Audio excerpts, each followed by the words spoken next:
अस्सलाम वालेकुम नाज़रीन, एक नई वीडियो में खुशामदीद। अगर आपके घर में बची हुई रोटी मौजूद है या फिर आपके घर में ऐसे बच्चे हैं जो रोटी खाना पसंद नहीं करते, तो उनके लिए बताऊंगी मजेदार सा चपाती रोल बनाने की रेसिपी कैसे बनाएंगे। आइए जानते हैं। इसको बनाने के लिए सबसे पहले मैंने लिए हैं बॉयल आलू। कुछ बॉयल आलू लेंगे, जैसे 2 दरमियाने साइज का बॉयल आलू ले लें, और 250 ग्राम, 1 पाव के करीब मेरे पास बोनलेस चिकन था। दोनों को मैंने 1 कप पानी के अंदर दोनों को मैंने बॉयल कर लिया। आलू और बोनलेस चिकन दोनों को मैंने बॉयल कर लिया था। दोनों को बॉईल करने के बाद चॉपर में डाल रही हूँ। चॉपर में डालने के बाद यहाँ पे आपने ऐड करना होता है लेमन जूस या फिर सफेद सिरका ऐड कर ले। मेरे पास ना तो सफेद सिरका था ना ही लेमन जूस था, तो मैंने इसके अंदर 2 खाने के चम्मच दही का इस्तेमाल किए। दही वैसे भी नॉर्मली आप कबाब बनाते हैं तो वो उसको एक्स्ट्रा क्रिस्पी बनाता है। उसके बाद इसके अंदर जाएगा नमक, चिली फ्लेक्स और चाट मसाला। 3 चीजें हम ऐड करेंगे, नमक, चिली फ्लेक्स और चाट मसाला। दोनों की मिकदार आधा आधा चाय का चम्मच थी, क्योंकि मेरे पास आलू और चिकन की मिकदार बहुत ज्यादा नहीं है। उसके बाद जी इसको हमने कर लेना है, अच्छे से पीस लेना है। सिलबट्टे में भी अगर आप इसको पीसेंगे तो बहुत आसानी से पीसने हो जाएगा। उसके बाद इसके अंदर 1 अदद अंडे का इस्तेमाल करी हूँ। अंडा ऑप्शनल है, अगर डालना चाहिए तो डाल दें। बाइंडिंग के लिए आलू मौजूद है और चिकन को वैसे भी बाइंडिंग की जरूरत नहीं होती। उसके दरमियान उसके अंदर ऐसा कुदरती रेशा होता है कि जब आप उसको पीसते हैं तो वो जो होता है आपस में चिपक जाता है। तो इसके अंदर अंडा डालने की जरूरत नहीं है। अंडा मैंने इसलिए डाला, ये इसको कबाब को एक्स्ट्रा नरम बनाएगा।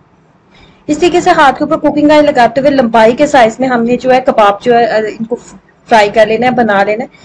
मेरे पास ग्रिल पैन था। ग्रिल पैन का इस्तेमाल मैंने इसलिए किया क्योंकि तमाम कबाब, मेरा मूड था कि तमाम कबाब एक दफा ही फ्राई हो जाए, तो इसलिए मेरे पास ग्रिल पैन था, तो मैंने ग्रिल पैन का इस्तेमाल किया।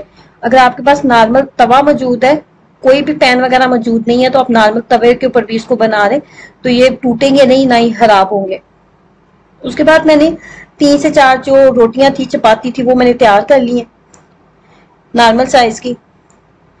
ये बहुत ही बेहतरीन आइडिया ऐसी खवातीन के लिए जिनके बच्चे रोटी बिल्कुल नहीं खाते।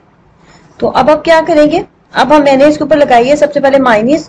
उसके बाद मेरे पास थी ग्रीन चिली सॉस, तो वो मैंने इसके ऊपर लगाई है। अगर आपके पास ग्रीन चिली सॉस मौजूद नहीं है तो आप क्या करेंगे, आप अगर आपके पास ग्रीन चिली सॉस मौजूद है तो नॉर्मल जो दही वाली पूतने वाली चटनी बनाई जाती है ना, थिक सी, वो भी आप बना के इसके ऊपर लगा लें, उससे भी बहुत ही बेहतरीन टेस्ट आएगा। मेरे पास ये ग्रीन चिली सॉस थी शेजवान वालों की, तो वो मैंने इसके ऊपर लगा ली है। तो वो अच्छे से लगाने के बाद इसकी लेयर्स कुछ इस तरीके से हम लगा लेंगे। उसके बाद नॉर्मल कबाब रखेंगे। अगर आपके पास गाजर, शिमला मिर्चें और बंद गोभी वगैरह मौजूद और आपके बच्चे शौक से खाते हैं ये चीजें, तो आप अपने बच्चों को चपाती के ऊपर रख दें। मेरे बच्चे तो शौक से नहीं खाते, मैंने सिर्फ खीरे ही रखे थे इसके ऊपर। खीरे इस तरीके से इसके ऊपर रख देंगे और इसको बनाएंगे रोल।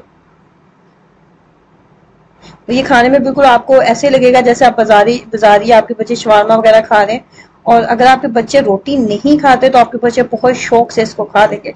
तो जरूर ट्राई करें। ऐसी मदर्स के लिए बेहतरीन रेसिपी जो बहुत ज्यादा परेशान रहती हैं कि उनके बच्चे रोटी नहीं खाते। ट्राई करें और अपना एक्सपीरियंस जरूर शेयर कीजिएगा। वीडियो को लाइक करना और चैनल को सब्सक्राइब करना मत भूलें। अल्लाह हाफिज।